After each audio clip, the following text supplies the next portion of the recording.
Պարոն նախագահ, մի քանի հռետորական հարց տվեցիք նախորդ հարցերին պատասխանելիս, ես կփորձեմ ձեր քաղաքական ընդդիմախոսների շուրթերով, այսպես ասած, պատասխանել նախ այդ հռետորական հարցերին, որպեսզի բացեմ հաջորդ հարցս։ Ասում եք, որ երկիրն է մեզ ավելի հոգեհարազատ, թվարկելով այն պետությունները, որոնք շահեր ունեն առնվազն մեր տարածաշրջանում։ Այդ ձեզ համար ակնհայտ է, որ Իրանն ու Ռուսաստանը, բայց գործող իշխանությունը արդեն այնքան հեռուն է գնացել իր հակառուսական թեզերի մեջ, որ գրեթե ամեն ինչում ռուսական գործոն է տեսնում եւ անգամ ցեղասպանության լինել չլինելու հարցը արդեն դիտարկում են այդ կոմպոնենտում ու ասում են, որ պատահածը մի մեծ բան չէ, մեծ հաշվով արդեն սա կարող ենք դուրս բերել հայտարարություններից։ Պատահածը մի մեծ բան չէ, ավելի շատ ռուսներն են սադրել թշնամանք հայերի եւ թուրքերի միջեւ, քան այն գոյություն ունի իրականում, եթե ուսումնասիրենք պատմությունը, այս թեզերը արդեն կան։ Այսինքն նրանց պատասխանը ձեր տված ռետորական հարցերին հեչ էլ միանշանակ չէ, գուցե մեզ ավելի հոգեհարազատ է հենց Թուրքիան։ Վերջում պարզվի,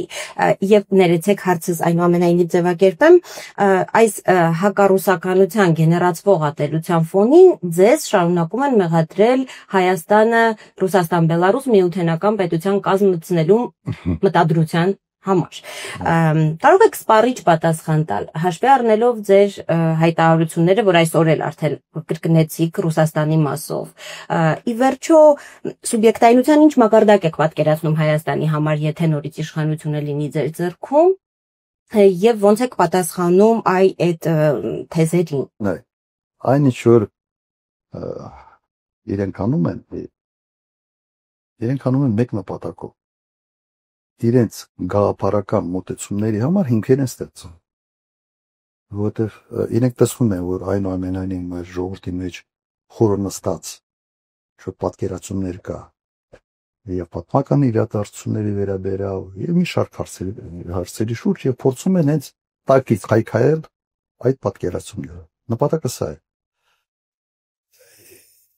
Թեման ես գիտեմ, որ ինձ փորձում են անընդհատ ինձ կապել միութենական պետության միանալու թեզը։ Եթե չեմ սխալվում, միութենական պետությունը ստեղծվել է 99 թվականին, իմ հիշելով։ Ես նախագահել եմ մինչև 2008 թվականը։ 9 տարի երբեք որևէ խոսակցություն իմ հետ Հայաստանին միավորելու միութենական պետություն չի եղել։ Ռուսաստանի նախագահի հետ։ Ոչ Ելցինի հետ ժամանակին որ ստացվել է, ոչ Պուտինի հետ։ Փորձերը չի եղել։ Ոչ էլ Լուկաշենկոն երբևէ խոսած։ Նույնիսկ մեծ հարց է, եթե մենք այդ հարցը դնեինք, իրենք մեզ հալա նախապայմաններ կդնեին, թե ոչ։ Ըստ տպավորությունը այնպեսին է, որ սենց կաղնած սպասում են, թե երբ կկլանեն Հայաստան այդ միության մեջ։ Ես ձեզ անկեղծությամբ ասում եմ, երբևէ այդ խոսակցությունը իմ հետ չեն ունեցել։ Հիմա ընդհանրապես միութենական պետության մասին եւ ձեր ցանկությունների, որտեղ իրենց դեռ մի կողմ։ Այդ ես ուզում եմ ուղղակի այդ բանը, այդ ստերեոտիպը մենք ճիշտ հասկանանք, չկա այդպիսի բան։ Չի եղել համենայն դեպս այն ժամանակ։ Հիմա ինչի են փորձում այդ միութենական պետության թեզը անընդհատ օգտագործել եւ հատկապես երբ խոսում են իմ մասին, իսկ իմ մասին վերջի ես մի երկու ամիսը ոնց որ մենակ իմ մասին այդ ուրիշ հերոս չգիտեմ երևի այդ բանի հայտնի բան իսկ էջից։ Նայեք, Լուկաշենկոն բավական երկար ժամանակ դեմոնիզացվել է արևմտյան լրատվամիջոցին, բավական երկար ժամանակ։ Եվ վերջում գումարվեց նաև այն հանգամանքը, որ Լուկաշենկոն գնաց Շուշի, եթե չեմ սխալվում, հարաբերությունները Իլհամ Ալիևի հետ եւ մեր մոտ բան է ստեղծվել, բավական բացասական վերաբերմունք է ստեղծվել Բելարուսի նախագահի նկատմամբ։ Եվ այդ բացասական վերաբերմունքը հիմա ասենց շահագործվում է 100%։ Դրա համար էլ միշտ անընդհատ է թեման շոշափում։ Իմ նախագահության ժամանակ եւ միջև իմ նախագահությունը երբեք Բելարուսը որևէ քայլ չի արել, որը կարող է մեր դժգոհությունը առաջացնել։ Հակառակը միշտ մեր կողքին կանգնացել։ Ես չգիտեմ ինչ պատահեց հետո։ Եվ սա երևի առանձին մի վերլուծության կամ ուսումնասիրության կարիք ունի, երբ փոխվեց եւ ինչու փոխվեց։ Հիմա սա է վիճակը։ Երբ խոսում ենք հարաբերությունների մասին, նայեք, Բելարուսը որևէ դերակատարություն չի կարող ունենալ այս տարածաշրջանում։ Չունի ոչ այդ պոտենցիալը, ոչ այդ ցանկությունը, ոչ այլ հետաքրքրություն։ Դրա համար Ռուսաստանի հետ հարաբերությունները անպայման են շուրջ տալ, բերել, կապել միութենական պետության հետ, ուղղակի մանիպուլյացիվ չոր բաներ, քայլեր, փորձում են դրանով Ռուսաստանի հետ հարաբերությունների գրավչությունը նվազեցնել։ Ուրիշ բացատրություն չկա։ Ու ասում անպայման պետք է որևէ խնդիր չկա եւ կրկնում է։ Այդպես չի որ իրենց մոտ այդ ցանկությունը կա, որ Հայաստանը մտնի այդ։ Պետք է Ռուսաստանը հետ խորացնել այդ հարաբերությունները։ Պետք է գոնե վերականգնել այն ինչ եղել է։ Վստահություն ունենալ փոխադարձ։ Ու չմտածեն, որ հերթական անգամ ամեն քալափոխին քեզ գցելու է։ Մեծ պետությունների հետ չի կարելի այդպես վարվել։ Չկա։ Թեզերից մեկին չանդրադառնալու։ Պատկերացրեք Էստոնիայից խոսած։ Էստոնիան հանկարծ ինչ որ քայլեր անի, որոնք ամերիկացիներին դուր չի գալու, կամ բրիտանացուց։ Կանի երբեք չեն։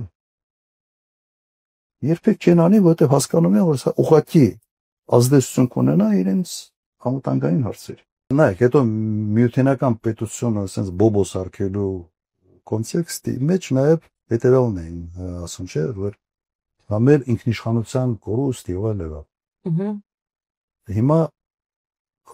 համատեք միութենական պետության ինքնիշխանության կորուստը, այսպես ասենք, եւ Եվրոմիության համացան եզրեր չկա։ Եվրոմիությունը ունի Եվրոհազնաժողով, Եվրոհազնաժողովի նախագահ 27 կոմիսար, ամեն պետությունից մի, ամեն մեկը մի ուղղություն է։ Ըստ էության մի մարմին է, որը հնարավորություն ունի նույնիսկ պատժելու, տուգանելու, ինչ որ բաներ պարտադրելու, կա Եվրոխորհրդարան, որոնք ուղղակի քվեարկությամբ են ընտրվում։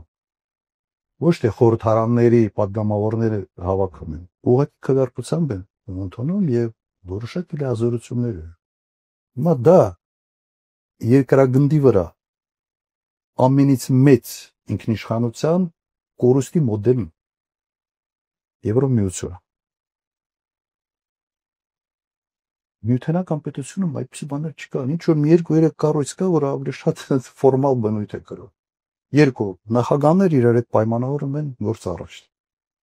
Հիմա սովերենության կորուստը, այդ ինքնիշխանության կորուստը որ դեռ ավելի շատ։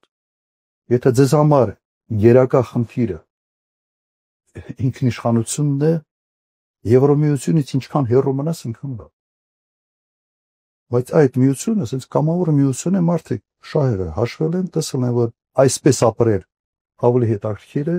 ավելի արդյունավետ է, այդպես են ապրել։ Վերջերս մի բան լսեցի,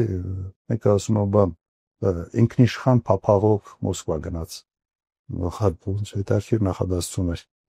Ինքնիշխան փափաղ, իսկապես ինքնիշխան կոստյումի վրա։ Իշխող քաղաքական վերնախավի